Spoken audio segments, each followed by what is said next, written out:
Vous êtes sur France 24 et vous avez raison. Bienvenue dans votre journal de l'Afrique. À la une ce soir, la République démocratique du Congo qui reste confrontée à une guerre meurtrière dans l'est du pays. Le AFC M23 poursuivent leur offensive et les Wazalendo sont de plus en plus contestés et les autorités appellent la communauté internationale à reconnaître les crimes commis en territoire congolais. Pour en parler, on reçoit le porte-parole du gouvernement, Patrick Muyaya, ministre de la Communication et des Médias, de passage à Paris.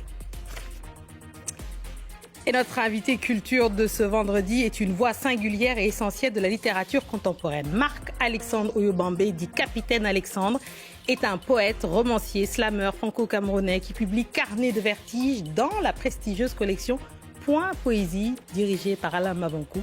Une anthologie de 20 ans d'écriture fulgurante où se croisent cris, chants, mémoire et résistance, dignité et fraternité. On ouvre ce journal avec un invité dont on dit qu'il a l'oreille et la confiance du président Tshisekedi, porte-parole du gouvernement congolais, ministre de la Communication et des Médias. En janvier dernier, il affirmait que la guerre dans l'est du pays serait gagnée. 9 mois plus tard, les combats se poursuivent, les tensions persistent autour notamment des Wazalendo. Les négociations de paix piétinent et la question de la reconnaissance des génocides au Congo s'invite sur la scène internationale. Patrick Muyaya, bonsoir et bienvenue dans le JTA de France 24. Bonsoir madame.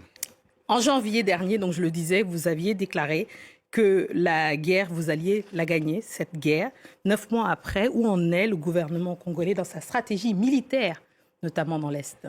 Nous la gagnerons, effectivement. La stratégie militaire, c'est la stratégie qui a été mise en berne globalement parce que nous sommes en instance de discussion et lorsqu'on discute, les armes normalement s'étaisent parce que le premier point, c'est des cessez-le-feu, même si nous observons qu'entre-temps, ceux d'en face, avec la brigade avancée de l'armée rwandaise qui s'appelle M23, continuent l'œuvre macabre. On a vu récemment dans le Rutshuru en juillet. Vous avez sûrement lu les rapports du Bureau conjoint des droits de l'homme ou encore de Human Rights Watch qui a été encore plus documenté sur les ciblages ethniques de Hutus. 140 ont été tués dans des conditions effroyables. C'est malheureusement ça aussi la réalité sur le terrain, mais c'est là ne Donc ça veut dire rien, que le cessez-le-feu sur le terrain, vous dites que ça ne fonctionne pas, donc c'est pas appliqué sur le terrain. La question, c'est pas ça fonctionne pas de manière optimale. La question, c'est pas cesser le feu forcément dans les lignes de front où nous sommes engagés, mais lorsque vous regardez les modus operandi dans les Rutshuru, il n'y avait pas des forces là-bas. C'était des populations civiles qui vaquaient à leurs occupations et qui ont été massacrées à l'image de ce qui s'est passé à Kichichi en 2022 et à l'image de ce qui s'est passé il y a plusieurs années. Vous parliez tout à l'heure du génocide. Voilà des preuves récentes de ce que nous considérons comme des génocides. Nous y reviendrons. Pour l'application du cessez-le-feu, il y a aussi la question des Wazalendo, que vous dites que d'ailleurs ce sont des patriotes, soutien de l'armée effective sur le terrain. Effectivement, de patriotes. Alors, où en est, parce que ça fait partie des demandes des Rwandais, où en est le désarmement des Wazalendo ? D'abord, il faut qu'on arrive à bien expliquer, parce que lorsque nous adhérons à la communauté de l'Afrique de l'Est en avril 2022, il y a un processus qu'on appelle processus de Nairobi, qui est piloté par le président kenyan Uhuru Kenyatta. Et dans ces processus, tous les groupes d'autodéfense, comme on les appelait à l'époque, avaient souscrit au schéma de la paix et du désengagement, jusqu'à ce que le Rwanda, avec sa brigade avancée, le M23, commence encore l'œuvre macabre d'attaquer d'innocentes populations. C'est pour ça que dans un élan de patriotes, ils se sont levés parce que le terme Wazalendo veut dire tout simplement patriote. Et si vous regardez, on parle de moins en moins de groupes d'autodéfense ou de Maïmaï, mais on parle du vocable Wazalendo parce qu'il y a eu comme cette forme d'unité pour défendre évidemment la patrie. Et donc aujourd'hui, le Rwanda ne peut pas, ni personne ne peut d'ailleurs, interdire à des Congolais de s'élever où ils sont pour défendre la patrie. Mais cela dit, comme gouvernement, nous avons une stratégie qui va permettre de bien gérer ces énergies qui veulent défendre la patrie dans ce qu'on appelle la réserve armée des défenses, où nous pourrons évidemment prendre ceux qui satisferont à un processus de vetting parce qu'il sera hors de question pour nous d'admettre, dans le cas de cette réserve, tous ceux qui se seront compromis par des violations de droits de l'homme. D'accord, donc on rentre dans le détail. Néanmoins, j'ai une question, on reste dans l'Est, une question rapide. Il y a une forte délégation de ministres qui sont allés à Uvira, justement, calmer cette tension des Wazalendo, qui sont contre la nomination du général Gazita. Est-ce qu'il faut lâcher le général Gassita? Est-ce que vous, non, mais la question, ce qu'il faut savoir, c'est que nous sommes dans un contexte de crise où il y a beaucoup de tensions et où il y a toujours une instrumentalisation. Vous savez qu'aujourd'hui, les Rwandais stigmatisent nos Banyamulenge parce que cette guerre où on massacre d'autres communautés, pour le Rwanda et sa brigade avancée, c'est protéger une communauté. Il y a forcément une forme de tension qui est perçue par d'autres communautés. Nous avons toujours vécu en paix. Comment le président d'un pays voisin peut commencer à tuer d'autres pour vous protéger? Et donc, c'est dans cet environnement que les choses évoluent. Mais nous, comme gouvernement, et les présidents de la République l'a dit et dit plusieurs fois, et moi-même, comme porte-parole du gouvernement, nous organisons, y compris de campagnes de prise de parole régulière, pour prêcher cette unité dans notre diversité. Mais et donc, la délégation gouvernementale est arrivée sur place, y compris pour calmer les tensions, parce que nous ne devons pas fragiliser notre unité. Évidemment, il y a des mesures qui pourront être prises dans l'ordre. Est-ce que ça veut dire, répondez-moi Patrick Muyaya là-dessus, est-ce que le gouvernement congolais maintient son soutien au général Gassita? C'est ça que je veux savoir. La question ne se résumerait pas au maintien. Parce que si le général a été désigné, c'est parce qu'il a des compétences. Mais lorsqu'il y a des tensions qui se soulèvent au niveau de la population, comme gouvernement, évidemment, nous devons tenir compte de cette atmosphère. C'est pourquoi la mission gouvernementale se trouve sur place et qui va y passer 2 jours. Et ceci va nous permettre de mettre un terme un peu à toute la grosse machine de propagande rwandaise portée par des officiels, parce qu'il faut à tout prix créer une forme de discours de haine contre les Banyamulenge en République démocratique du Congo. Changeons de sujet. D'accord, on ne saura pas pour Gassita. Changeons de sujet, c'est intéressant. Ce qu'il faut savoir, c'est que le gouvernement va prendre des dispositions. Certaines ont déjà été prises pour s'assurer de restaurer l'apaisement, pour s'assurer que nous restaurons l'entente entre communautés, parce qu'on a besoin de cette unité pour faire face à l'ennemi que nous avons en face. On vous entend, on en saura un peu plus donc dans les jours qui viennent ou les heures qui viennent peut-être. Sur Joseph Kabila, là aussi, on a appris aujourd'hui que le procès était reporté. Surprise, parce qu'il faudrait qu'il soit jugé en tant que Rwandais. Est-ce que vous avez une explication là-dessus? Je ne suis pas sûr d'avoir entendu ça. Et c'est pas de bonne loi de commenter les décisions de justice, mais ici il faut rappeler, plus que tout le monde, c'est que le président Kabila, c'est le seul Congolais qui bénéficie d'une loi. En tant qu'ancien président, on n'en a pas deux, on n'a que lui. Et si vous regardez cette loi, les obligations qu'il a vis-à-vis de cette loi, je ne suis pas sûr qu'il les a remplies. Sinon, il ne serait pas complice de rebelles. Dans les faits, il a été à Goma, à Bukavu. Vous avez vu ce que ça représente. Et donc, s'il y a des conséquences judiciaires que ces comportements ont imposés, il faut laisser la justice faire son travail. Et Félix Tshisekedi, le président actuel, donc, a demandé la reconnaissance internationale des génocides commis en RDC. En quelques mots, pour nous expliquer ce que ça veut dire? Mais c'est évident que depuis 30 ans, et toute la communauté internationale est au courant, parce qu'avant d'arriver au génocide, on passe d'abord par des massacres et des violations massives de droits de l'homme. Nous, en tant que gouvernement, nous avons commencé un processus en interne, d'abord pour assurer la réparation de nos victimes. C'est pourquoi on a créé le Fonds national de réparation, FONAREF, et qui est financé par la redevance minière, parce que nos compatriotes sont tués pour les mines, on va utiliser les mines pour réparer. Mais bien au-delà de ce travail que nous faisons, il y a un travail de justice, il y a un travail de reconnaissance internationale. Nous l'avons fait en interne et nous avons entamé une campagne à l'international. On a commencé par Genève en marge de la 60e Assemblée générale pour être sûr que le monde sache qu'il y a eu génocide au Congo. Parce que mais génocide perpétré par qui? Mais écoutez, je vous donne un exemple, l'exemple est récent.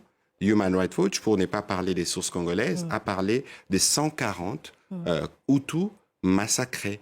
Si on doit repartir sur 2022, les mêmes organisations, les Nations Unies, ont été témoins et Kichiché, les modus operandi, on sait que c'est des troupes rwandaises avec la brigade avancée du M23 parce que c'est des territoires qui sont sous leur contrôle.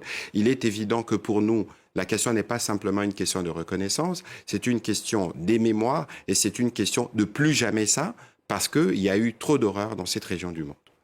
On vous entend. Merci beaucoup, Patrick Muyaya, d'être venu. Je rappelle que vous êtes porte-parole du gouvernement congolais, ministre des médias et de la communication. Merci beaucoup d'être venu sur le plateau de France 24. C'est moi qui vous remercie. Merci beaucoup.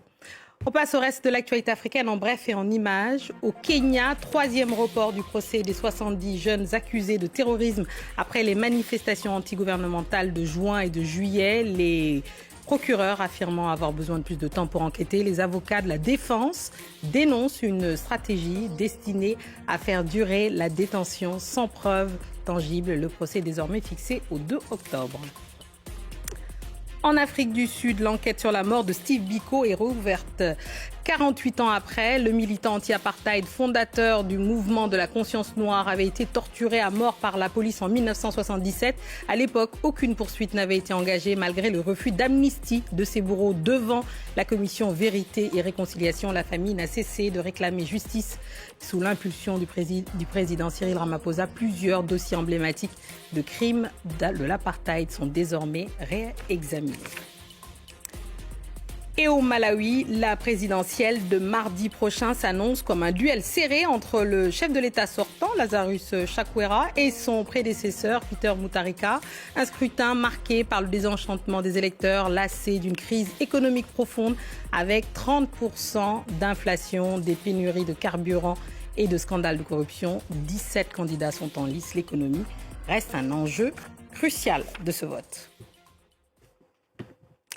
Et allez, on passe à notre invité culture de ce vendredi et nous avons le plaisir de recevoir Marc-Alexandre Oyobambe, dit Capitaine Alexandre, poète, slameur, romancier. Il incarne une voix majeure de la littérature engagée contemporaine. Il a publié des romans, des recueils de poésie remarqués, tissant des ponts entre l'intime et le collectif, la mémoire et l'espérance. Avec Carnet de vertige publié dans la collection Point Poésie, il propose une anthologie qui retrace 20 ans de création entre révolte lumineuse et fraternité. Ces mots sont une invitation à rêver le réel pour mieux le transformer. Merci Marc-Alexandre Oyobambe d'être sur le plateau de France 24. C'est un plaisir. Bonsoir et merci. Merci de m'accueillir. Alors, Marc-Alexandre, donc la poésie, la hauteur, on en a bien besoin d'ailleurs par les temps qui courent. Merci M. Bouyaya d'être resté d'ailleurs avec nous. C'est aussi un moment important, je pense. On en a tous besoin. Pourquoi ce moment précis pour publier cette anthologie? Qu'est-ce qu'elle représente pour vous? Une traversée. J'ai eu la chance d'avoir une demande d'Alain Maboncou qui m'a presque commandé cette anthologie, qui m'a dit écoute, je veux publier voilà ce que tu as écrit depuis 20 ans. Donc des textes de rap, des textes que j'ai slamés, des extraits aussi de recueils de poèmes publiés par le passé. Et il m'a laissé une carte blanche, donc c'était vertigineux, il fallait replonger dans 20 ans d'écriture et donc j'ai eu beaucoup de bonheur à faire ça, beaucoup d'émotions aussi. Et nous à le lire. Alors votre écriture, elle est souvent décrite comme une poésie, et quelle que soit la forme, que ce soit le roman, voilà, que ce soit le slam, donc la poésie vous traverse en quelque sorte, de résistance, mais une poésie de résistance et de fraternité. Est-ce que vous pouvez nous expliquer pourquoi? Je crois que c'est lié à mes professeurs d'espérance. Vous savez, pourquoi on résiste? C'est bien parce qu'on espère que des lignes peuvent bouger encore. Sinon, on ne résiste pas, on se laisse abattre, on se laisse dominer par la peur ou par la fatalité. Moi, je crois profondément à un verre de lumière juxtapose à la fatalité, la résistance à la fatalité. Et j'écris pour ça, parce que mes professeurs d'espérance m'ont enseigné ça. Je propose d'ailleurs qu'on vous laisse une petite carte blanche. On ne fait pas ça souvent, mais un petit extrait. On avait envie de terminer ce journal après tous ces sujets très, très difficiles qu'on a à traiter souvent sur ce journal de l'Afrique. Mais un petit moment avec Marc-Alexandre Oyobambe pour nous lire un extrait. Et on va se quitter d'ailleurs là-dessus. Voilà. Avec plaisir. Je vous dirais... Poète tambour, j'abrite la résonance du monde. Ma plume transporte l'écho humain, les mots de l'âme, les mots de l'homme, l'écume des jours, l'éclat des nuits. Derrière l'écran, accro à cran, j'écris. Avec le cœur écrin d'amour, toujours j'écris. J'écris de la poésie comme d'autres plantes des arbres, j'écris. J'écris de la poésie comme d'autres tentent l'impossible, j'écris. J'écris de la poésie comme d'autres chantent les possibles, j'écris. Comme d'autres vivent. Comme d'autres vivent, comme d'autres vivent, j'écris de la poésie pour dire que je suis vivant et à travers moi tellement d'autres aussi. J'écris de la poésie pour ne pas me noyer en mots troubles, j'écris de la poésie pour réunir nos solitudes. J'écris de la poésie car je n'ai rien d'autre dans la vie que d'être vivant. Rien d'autre dans la vie que d'être vivant. Merci beaucoup. Merci pour votre écoute.